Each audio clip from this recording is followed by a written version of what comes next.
by doing this by a bigger margin the second time than the first time in a state that's 2-to-1 Democrat. You would think that I would have gotten ridden out on a rail. And another, I'm plugging myself shamelessly here, they did a poll on all of the presidential, they did a study, a poll on all the presidential candidates and their favorabilities in their own states. There was only one presidential candidate that was viewed favorably in his or her own state.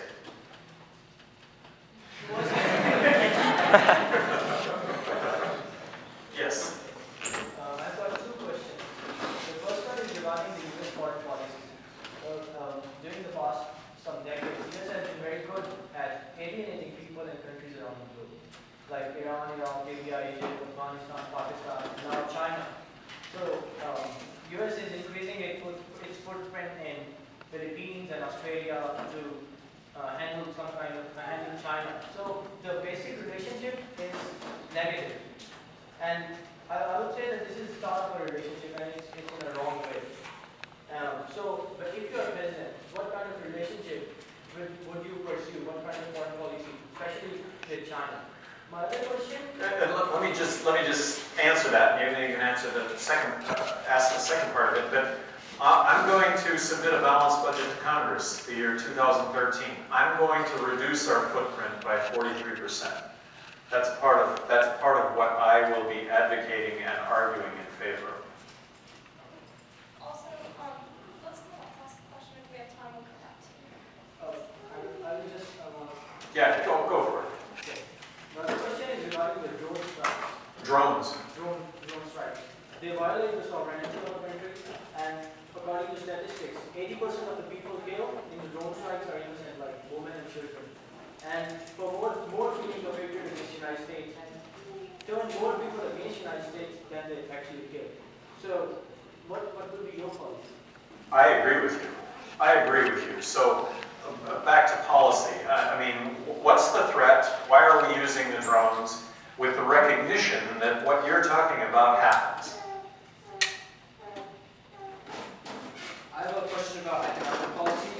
How do you intend to deal with externalities such as pollution from sulfur dioxide or increases in general health from an individual vaccine use? Well, so from a pollution standpoint, I think that's one of the fundamental roles of government is to protect you and I from individuals or groups or corporations that are going to do us harm. Pollution is in that category.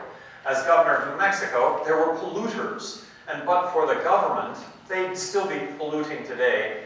And before I took office, they were actually polluting, and because there is this crony capitalism that goes on, everybody was turning their heads, and that wasn't my deal. So I went after them, and I think government has an important role. I think that a 43%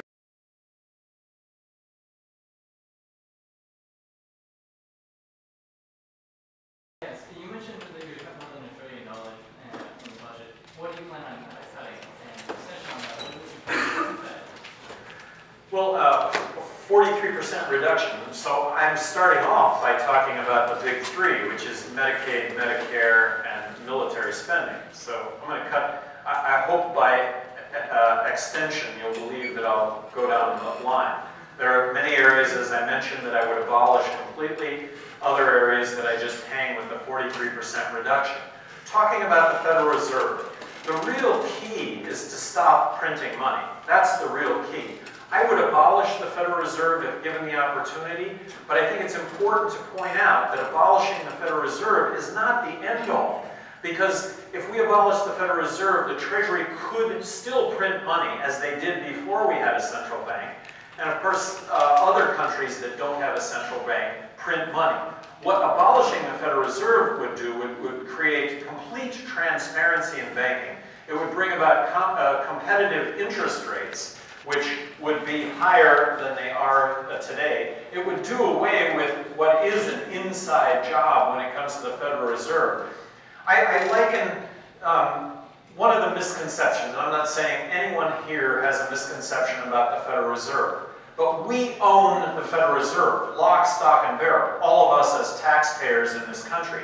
But liken it to us owning a corporation where we own all of the stock as we do with the Federal Reserve, but we have no voting shares. That's the differentiation that needs to be made.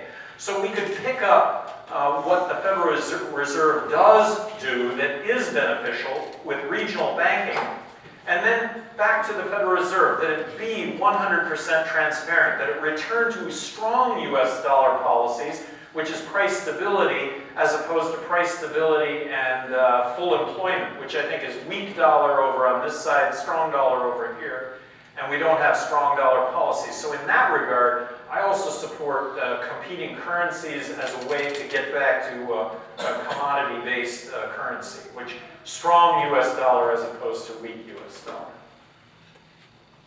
I know that you mentioned your stance on decriminalizing marijuana. I'm curious to know your opinion on Portugal's stance of decriminalizing all drugs. So and everyone may be aware, but Portugal 10 years ago decriminalized all drugs. They did it in response to a heroin epidemic in the country. Now, I don't know about you, but I think if a poll was done and asked all Americans what do they think would happen to heroin use if you decriminalized heroin use, I think 95% of people answering that poll would say, well, heroin use would go up. Well, over the last 10 years in Portugal, heroin use has dropped by 50%. I mean, to me, it's really remarkable.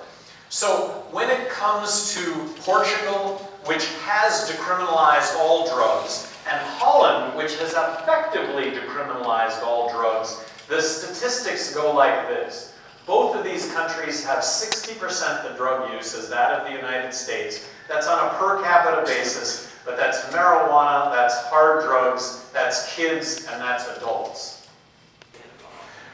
So I think what the Libertarian Party does is I think the Libertarian Party takes the best of both parties. And if I might speak with a broad brush, I think the majority of Americans consider themselves fiscally conservative and socially liberal. Now, socially liberal to me means basically that government should allow me to make choices that only I should be able to make.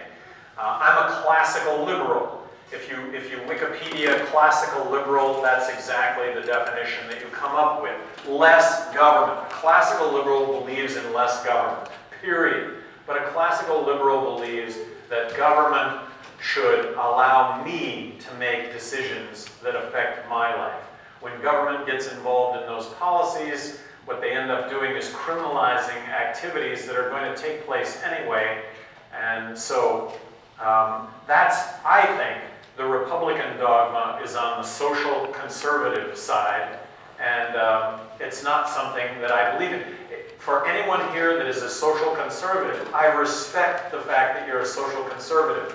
And my opinion of how you change the world is that you live your life by example, and by living your life by example, you affect all of those around you, and you may have that effect on those that surround you. But when you make that government policy, in my opinion, what you end up doing is you end up criminalizing behavior that otherwise would not be criminal. When I was in college, the saying went that if you weren't a Democrat in college, you didn't have a heart. And that after you graduated from college, if you weren't a Republican, you didn't have a brain. I like to think that we all have hearts and brains, both, and that maybe the Libertarian Party is best representative of that. TSA.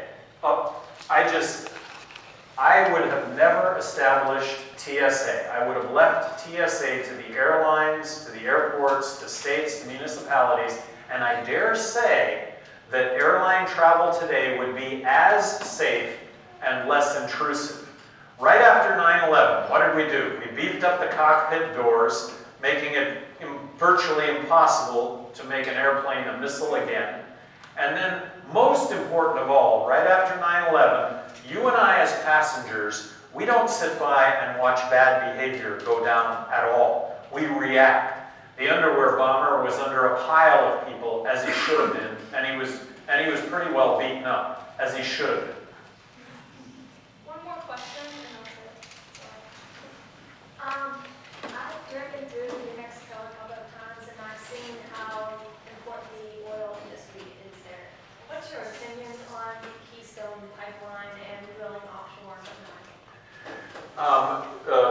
Mexico's biggest industry is oil and gas. And my opposition to the Keystone Pipeline, and it's one of those issues where I would love to be able to sit down and understand it completely. But my issue with the Keystone Pipeline lies with private property rights and the eminent domain that the government would have to declare your property, for example, that the pipeline might run through, and me as the government saying, you're going to have to give us that right away and we're going to pay you for it. I think private property rights are the basis of this country, and I never, what's the word, implemented or used eminent domain in New Mexico to condemn properties to make way for any government projects. I think it's important. Let me offer you up a prediction here.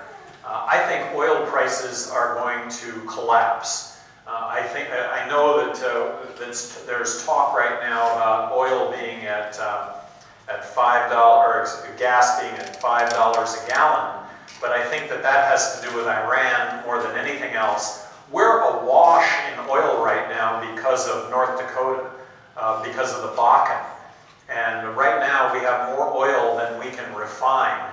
And where little known is 2016, we're going to be the largest producer of oil on the planet. That's the United States. I mean, the Bakken is being touted as a potential Saudi Arabia. So similar with natural gas, where the Marcellus find really dropped natural gas in the last, I'm not going to get this exactly right, in the last 16 months, natural gas has dropped 50% in price, from plus $6 to around $3 today. I'm going to predict the same when it comes to oil. But I think that we should pursue offshore oil drilling, but in a free market kind of approach. And right now, given that free market approach, we're awash in oil, and couple that with conservation, and I just see oil prices coming down dramatically. You heard it first.